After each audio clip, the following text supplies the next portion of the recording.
Welcome. Today, we're diving into a useful feature on Instagram that allows you to take control of your tagged photos. If you're tired of unwanted tags cluttering your profile, enabling the Manually Approved Tags option is the perfect solution. Let's walk through the steps to set this up. First, open the Instagram app on your smartphone.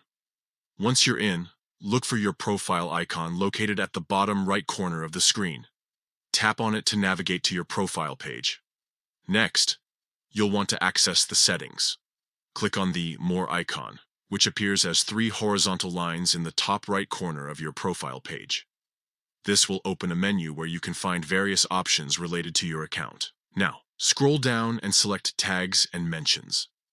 This section contains all the settings related to how you manage tags on your profile. Under the heading, How You Manage Tags, you will see an option labeled Manually Approved Tags. Tap on this option to proceed. Once you're in the Manually Approved Tags section, you'll need to enable this feature. Simply toggle the switch to turn it on.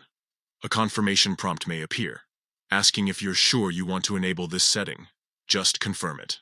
After enabling this feature, whenever someone tags you in a post, you'll receive a notification in your direct messages. This allows you to review each tag before it appears on your profile. You can decide whether to approve or decline each tag based on your preferences. In summary, by following these steps, opening the Instagram app, accessing your profile, navigating through the settings, and enabling manually approved tags, you gain full control over what appears on your profile. This not only helps maintain a clean aesthetic, but also protects your online presence by ensuring that only content you approve is showcased. Thank you for tuning in. Now you can enjoy a more curated Instagram experience with peace of mind, knowing that you have control over your tags. Happy Instagramming!